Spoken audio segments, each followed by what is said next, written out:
台北市私立的东山高中附设国中部，今年1年啊新生的入学考试伫3月10日封榜。不过顶礼拜雄雄有100多位学生互通知讲，因为这教育局无同意增加班级，所以因无法度来读。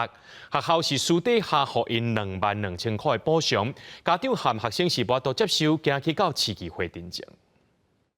3月10日封榜，考调东山高中附设国中部，学生真欢喜翕相片，嘛照学校的通知去拿保证金，订做制服，还佫领休热的作业。不过顶礼拜五有142个新生，雄雄互通知，因为教育局无同意增班，所以无法度互因去读。学校甲因已经拿的2万支注册费已经退还因，另外佫摕2万支的机票甲因补偿。那天下午跟他通知，可是晚上的时候他还在写暑假作业。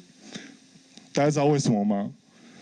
他觉得一个学校不可能这么没有诚信。这次发生的事件，扼杀的是孩子对学校、对社会的信任。到现在还在说分数疏失，应该是孩子们要承担的吗？家长讲有学生因为考调东山，就无搁去考其他的私立学校。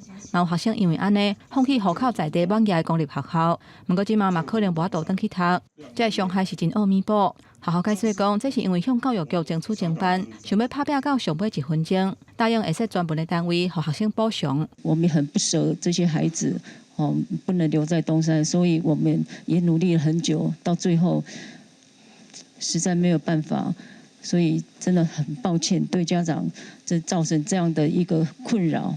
台北市教育局表示，在4月中到6月初有开协调会，拢有甲学校讲明，袂当超收学生。 对这届招生的疏失，牵连100多人，会提报私立学校咨询委员会来讨论，会当处分、减收或停止部分班级或全部班级的招生，包括了承办人、主任、校长都可以依照私校法80条进行罚锾，罚锾金额从30万到150万不等。 因若受到影响的学生，城北教育局会尽力协助因，倒去到原地学区的公立学校来读册。照3月份原地分发的结果入学。不过，迄当阵学生若是无登记公立学校，嘛会协助因改分发去其他的公立学校。记者综合报道。